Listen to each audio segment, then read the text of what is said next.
Students, अब हमने detail में स्टडी कर लिए हैं 3 तरह के मैग्नेटिक मटेरियल्स, डायामैग्नेटिक, पैरामैग्नेटिक और फेरोमैग्नेटिक। हमने इन तीनों की बेसिक डेफिनेशंस और इन तीनों के प्रोसेसेस को स्टडी किया है। अब इस आर्टिकल में हम स्टडी करेंगे कंपैरिजन, इन तीनों मटेरियल्स की जो प्रॉपर्टीज हैं उन तीनों का कंपैरिजन करने जा रहे हैं हम। तीनों तरह के मैग्नेटिक मटेरियल्स की बेसिक डेफिनेशंस करने के बाद अब हम तीनों मैग्नेटिक मटेरियल्स की जो प्रॉपर्टीज हैं उनको कंपेयर करेंगे। सबसे पहले आप देखिए डायमैग्नेटिक जो सब्सटेंसेस हैं वो हम उसकी डेफिनेशन में भी कर चुके हैं ना, कि जब हम उसे किसी अप्लाइड मैग्नेटिक फील्ड में रखते हैं तो वो वीकली मैग्नेटाइज हो जाता है और उसकी मैग्नेटिक प्रॉपर्टीज की जो डायरेक्शन है वो अप्लाइड मैग्नेटिक फील्ड के बिल्कुल ऑपोजिट होती है। और जो पैरामैग्नेटिक है वो भी वीकली मैग्नेटाइज होते हैं बट उनकी डायरेक्शन अप्लाइड मैग्नेटिक फील्ड वाली डायरेक्शन ही होती है, मतलब वो मैग्नेटिक फील्ड वाली डायरेक्शन में ही मैग्नेटाइज होते हैं। और जो फेरोमैग्नेटिक हैं उनकी डायरेक्शन भी अप्लाइड मैग्नेटिक फील्ड वाली ही होती है बट उनकी स्ट्रेंथ मैग्नेटाइजेशन की काफी ज्यादा होती है, मींस कि वो काफी स्ट्रांगली मैग्नेटाइज हो जाते हैं अप्लाइड मैग्नेटिक फील्ड में रखने की वजह से। सेकेंड प्रॉपर्टी देखिए, जो डायमैग्नेटिक मटेरियल्स हैं मैंने उनका एक लॉन्ग रॉड लिया है। उस लॉन्ग रॉड को मैंने नॉर्थ साउथ, आपको डायग्राम में नजर आ रहे हैं ना, 2 पोल्स हैं नॉर्थ और साउथ। जब मैं उस रॉड को किसी थ्रेड से टाई करके उस मैग्नेटिक फील्ड में लटका दूंगी तो वो किस डायरेक्शन में सेट हो जाएगा, वो इस तरह से सेट होता है कि जो उस रॉड का लॉन्ग एक्सिस है, बड़े वाला एक्सिस है, वो मैग्नेटिक फील्ड की डायरेक्शन के बिल्कुल परपेंडिकुलर आ जाएगा। आपको डायग्राम में भी नजर आ रहा होगा ना कि जो लॉन्ग एक्सिस है वो नॉर्थ टू साउथ वाली डायरेक्शन के बिल्कुल परपेंडिकुलर है। सेकेंड केस में क्या है, पैरामैग्नेटिक सब्सटेंसेस के केस में क्या है, जो लॉन्ग एक्सिस है वो मैग्नेटिक फील्ड वाली डायरेक्शन में ही सेट हो गया है ना। When suspended in a uniform magnetic field, they slowly rotate so as to bring their longest axis along the direction of the magnetic field. और सिमिलरली जो फेरोमैग्नेटिक है उनमें क्या है, इन दोनों में डिफरेंस क्या है पैरा और फेरो में? पैरामैग्नेटिक मटेरियल को उसी डायरेक्शन में सेट होने में थोड़ा टाइम लगता है, मतलब वो धीरे धीरे रोटेट करके अपने लॉन्गेस्ट एक्सिस को मैग्नेटिक फील्ड वाली डायरेक्शन में लेके आता है। और जो फेरोमैग्नेटिक है वो जैसे ही हम सस्पेंड करते हैं फटाफट से लॉन्गेस्ट एक्सिस को मैग्नेटिक फील्ड की डायरेक्शन में सेट कर देता है। और थर्ड जो प्रॉपर्टी है उसमें हम क्या देख रहे हैं, मैग्नेटिक फ्लक्स डेंसिटी B, जो किसी भी मैग्नेटिक मटेरियल की अपनी फ्लक्स डेंसिटी है, that is always less than that of the air. Magnetic flux density inside a diamagnetic material is less then that in the air, which means कि जो B है वो लेस है B not से। और जो paramagnetic की है उसमें जो B flux density inside paramagnetic material वो ज्यादा है जो एयर में होनी चाहिए उससे, B नॉट से। और जो फेरोमैग्नेटिक की है वो एयर की मैग्नेटिक फ्लक्स डेंसिटी से काफी ज्यादा है। नेक्स्ट प्रॉपर्टी जो है वो हमने जो थर्ड प्रॉपर्टी की थी मैग्नेटिक फ्लक्स डेंसिटी वाली, उसके ऊपर ही बेस्ड है।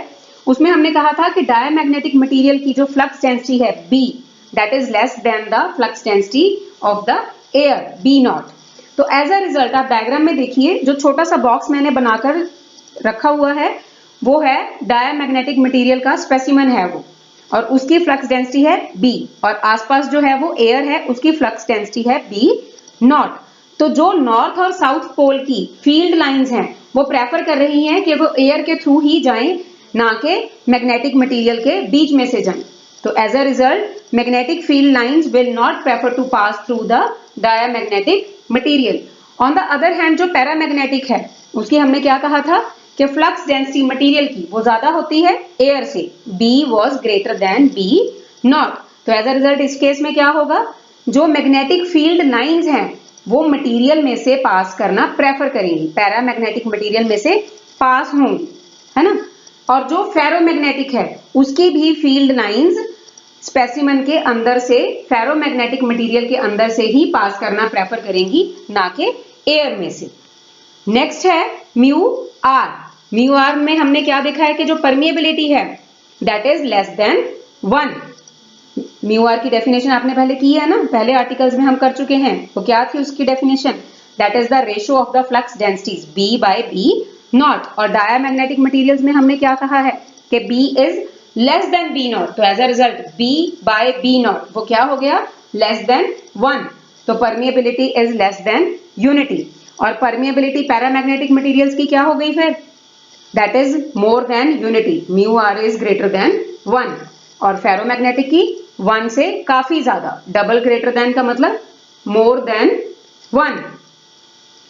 और आगे एक रिलेशन हमने डिराइव किया था ससेप्टिबिलिटी और परमिएबिलिटी में, mu are is equal to 1 plus chi M.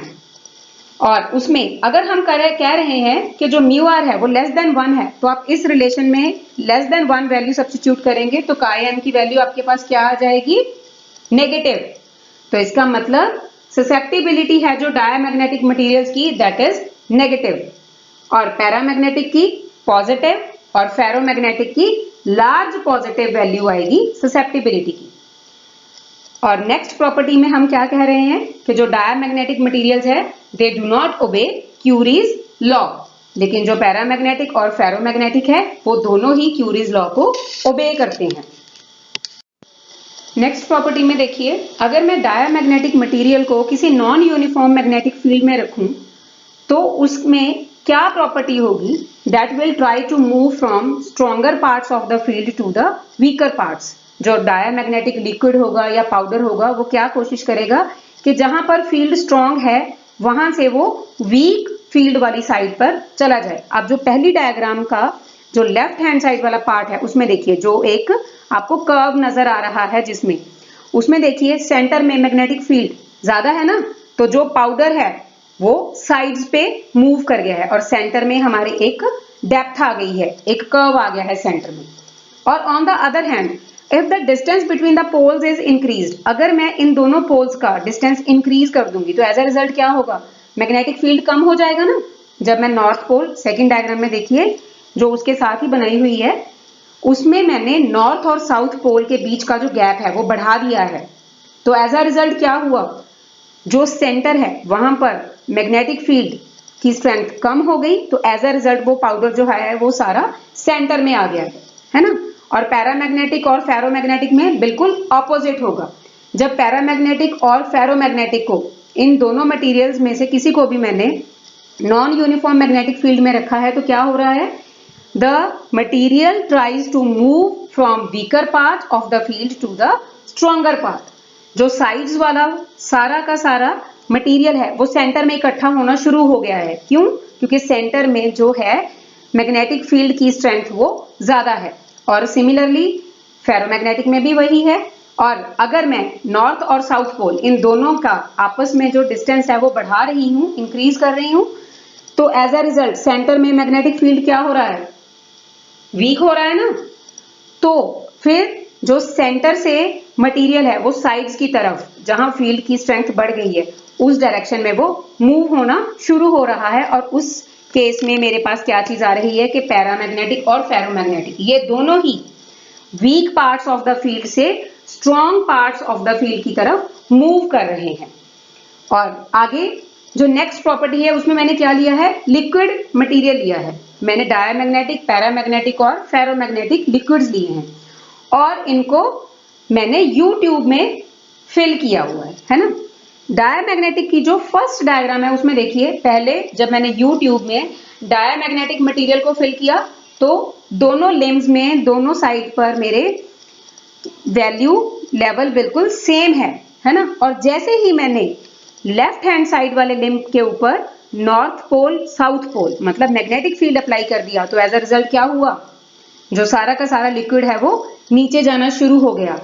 The level of the diamagnetic material becomes depressed और वो दूसरे लिम्ब में चला गया जहां मैंने कोई भी मैग्नेटिक फील्ड अप्लाई नहीं किया हुआ था। क्यों, क्योंकि डायमैग्नेटिक की प्रॉपर्टी क्या है, that will move from strong part of the field to the weak part of the magnetic field. और आगे पैरामैग्नेटिक और फेरोमैग्नेटिक इन दोनों में क्या होगा, मैंने सिमिलरली वही दो यू ट्यूब्स ली हैं। पहले मैंने दोनों में एक बार मैंने पैरामैग्नेटिक मटेरियल फिल कर लिया और दूसरी बार मैंने फेरोमैग्नेटिक मटेरियल फिल कर लिया, दोनों का लेवल बिल्कुल सेम आ गया। जब मैंने लेफ्ट लिम्ब के ऊपर यहाँ पर मैग्नेटिक फील्ड अप्लाई कर दिया तो क्या हुआ, उसमें मैग्नेटिक फील्ड अप्लाई करने के बाद उस साइड पर, उस लिम्ब में जो लेवल है, पैरामैग्नेटिक हो या फेरोमैग्नेटिक हो, वो लेवल उनका राइज होना शुरू हो गया। क्यों? क्योंकि पैरामैग्नेटिक और फेरोमैग्नेटिक वो weak part of the field से strong part of the field की तरफ जाना शुरू कर देते हैं। नेक्स्ट जो प्रॉपर्टी है जिसके बेस पर हम इन तीनों मटेरियल्स को कंपेयर कर रहे हैं वो है ग्राफ। इस ग्राफ में हम प्लॉट कर रहे हैं इंटेंसिटी ऑफ मैग्नेटाइजेशन को वाई एक्सिस के ऊपर, और जो हमारा अप्लाइड मैग्नेटाइजिंग फोर्स है उसे हम प्लॉट कर रहे हैं एक्स एक्सिस के ऊपर। तो जब हम डायमैग्नेटिक सब्सटेंसेस के लिए आई वर्सेस एच का ग्राफ प्लॉट करते हैं तो हमारे पास देखिए वैल्यूज कहाँ पर फॉल कर रही हैं, हमारे फोर्थ क्वाड्रेंट में। तो इसका मतलब क्या है कि जैसे जैसे एच की वैल्यू बढ़ रही है आई की वैल्यू वैसे वैसे नेगेटिव हो रही है। Intensity is negative small but directly proportional है। जैसे जैसे एच की वैल्यू इंक्रीज हो रही है वैसे ही आई की वैल्यू डिक्रीज हो रही है। सेकेंड, पैरामैग्नेटिक सब्सटेंसेस के लिए देखिए यहाँ पर हमारे पास क्या है, जो हमारा ग्राफ है आई वर्सेस एच का वो लाई कर रहा है फर्स्ट क्वाड्रेंट में, विच मीन्स कि जैसे एच की वैल्यू इंक्रीज हो रही है वैसे ही आई की वैल्यू भी इंक्रीज हो रही है। पॉजिटिव वैल्यू है इंटेंसिटी की, स्मॉल वैल्यू है और डायरेक्टली प्रोपोर्शनल है अप्लाइड मैग्नेटाइजिंग फोर्स की। थर्ड जो मटेरियल है हमारा फेरोमैग्नेटिक सब्सटेंसेस, अगर हम उसका आई वर्सेस एच ग्राफ प्लॉट करते हैं तो देखिए वैल्यू हमारी वहां भी फर्स्ट क्वाड्रेंट में ही लाई कर रही है, पॉजिटिव वैल्यू है, लार्ज वैल्यू है, बट ये नॉन लीनियरली वेरी कर रही है, विच मीन्स कि आई एच के डायरेक्टली प्रोपोर्शनल नहीं है, it varies non linearly with the applied magnetising force. Students, हमने मैग्नेटिक मटेरियल्स को काफ़ी डिटेल में स्टडी किया, उनकी डेफिनेशंस, उनकी बेसिक प्रॉपर्टीज़ और उनका कंपैरिजन। आगे हम करते हैं कुछ क्वेश्चंस जो उनकी प्रॉपर्टीज़ के ऊपर बेस्ड हैं। फर्स्ट क्वेश्चन देखिए, the susceptibility of a magnetic material is 1.9 into 10⁻⁵. What type of material does it represent? हमें ससेप्टिबिलिटी की वैल्यू दे दी गई है और हमें पूछा गया है कि ये जो वैल्यू है वो किस तरह के मटेरियल को रिप्रेजेंट करती है। अब ध्यान से देखिए बेटे, पॉजिटिव वैल्यू है और सेकेंडली 1.9 into 10⁻⁵ वैल्यू है, दैट मीन्स काफ़ी स्मॉल वैल्यू है। और अगर हम अपनी प्रॉपर्टीज को याद करें तो ससेप्टिबिलिटी स्मॉल और पॉजिटिव किसकी थी? पैरामैग्नेटिक मटेरियल की। सेकेंड क्वेश्चन देखिए, हमें दो सब्सटेंसेस दिए गए हैं ए और बी। जो ए है उसे दिया गया है कि उसकी relative permeability slightly greater than unity है, 1 से थोड़ी ज़्यादा, और जो बी है उसकी relative permeability slightly lesser than unity है, 1 से थोड़ी कम। तो हमें बताना है कि ये दोनों ए और बी किस मैग्नेटिक नेचर के मटेरियल्स हैं। हमें रिलेशन याद होगा, mu are is equal to 1 plus chi M, और हमें जो गिवन है उसमें क्या है कि ए मटेरियल के लिए म्यू आर की वैल्यू 1 से थोड़ी सी ज़्यादा है। तो एज अ रिजल्ट अगर हम इस रिलेशन में सब्स्टिट्यूट करते हैं तो काई एम की वैल्यू हमारे पास क्या आ जाएगी? काफ़ी स्मॉल और पॉजिटिव। और ये वैल्यू किसकी थी? पैरामैग्नेटिक मटेरियल की। सेकेंड केस में देखिए, बी के लिए जो रिलेटिव परमिएबिलिटी है वो है स्लाइटली लेसर देन 1। तो अगर हम इस रिलेशन में सब्स्टिट्यूट करते हैं तो काई एम की वैल्यू आ जाएगी नेगेटिव और काफ़ी स्मॉल। और ये स्मॉल और नेगेटिव किस मटेरियल के लिए थी? डायमैग्नेटिक मटेरियल के लिए। तो एज अ रिजल्ट जो ए है वो हो गया हमारा पैरामैग्नेटिक मटेरियल और बी हो गया हमारा डायमैग्नेटिक मटेरियल। नेक्स्ट क्वेश्चन देखिए बेटे, हमें गिवन क्या है? Relative magnetic permeability mu R हमें गिवन है और उसकी वैल्यू क्या गिवन है? हमें 800। तो हमें ये आइडेंटिफाई करना है कि ये जो मटेरियल जिसकी रिलेटिव मैग्नेटिक परमिएबिलिटी 800 है, ये मटेरियल कौन सा है? तो आपको 800 जो वैल्यू है उसी से पता लग रहा है कि एक तो ये वैल्यू पॉजिटिव है और दूसरा ये वैल्यू काफ़ी हाई है। तो म्यू आर जो हमारा है वो पॉजिटिव और हाई किसके लिए होता है? फेरोमैग्नेटिक मटेरियल के लिए। So this material will be ferromagnetic in nature. Next question है, susceptibility of iron is more than that of copper. What does this statement imply? हमें ये दिया गया है इस स्टेटमेंट में कि ससेप्टिबिलिटी जो आयरन की है वो ज्यादा है किससे? कॉपर से। तो हमें ये बताना है कि इस स्टेटमेंट से हमें आयरन या कॉपर के बारे में क्या पता चलता है। तो this statement implies that iron can be magnetised more easily than copper. Susceptibility की वैल्यू ज्यादा होने का मतलब है कि वो मटेरियल मैग्नेटाइज करने में इजी है बजाय किसके? कॉपर से। और आगे क्वेश्चन देखिए, why do magnetic lines of force prefer to pass through ferromagnetic materials? कि फेरोमैग्नेटिक मटेरियल्स के बीच में से पास करना प्रेफर क्यों करती हैं मैग्नेटिक लाइंस? तो उसका आंसर क्या है? क्योंकि इन मटेरियल्स की परमिएबिलिटी और ससेप्टिबिलिटी दोनों ही काफी ज्यादा हाई होती हैं और इसी वजह से magnetic lines of force ferromagnetic materials में से पास करती हैं। नेक्स्ट क्वेश्चन देखिए बेटे, which materials have relative magnetic permeability greater than 1? ऐसे कौन से मटेरियल्स हैं जिनकी रिलेटिव मैग्नेटिक परमिएबिलिटी यूनिटी से ज्यादा है? तो वो हमारे पास दो मटेरियल्स हैं ऐसे, paramagnetic and ferromagnetic. Next question, can there be a material which is non magnetic? हमें क्या पूछा गया है कि क्या कोई ऐसा मटेरियल है जो मैग्नेटिक प्रॉपर्टीज ना रखता हो, नॉन मैग्नेटिक हो? तो इसका आंसर है नो। अगर कोई मटेरियल पैरामैग्नेटिक नहीं है, फेरोमैग्नेटिक नहीं है, तो एटलीस्ट वो डायमैग्नेटिक तो होगा ही होगा। Next question, what is the basic difference between atom और molecule of a diamagnetic and paramagnetic material? कि हमारे जो पैरामैग्नेटिक और डायमैग्नेटिक के एटम्स हैं या मॉलिक्यूल्स हैं उनके अंदर बेसिक डिफरेंस क्या है? तो उसका क्या आंसर है? ये आंसर हमें कहां से मिलेगा? डेफिनेशन से।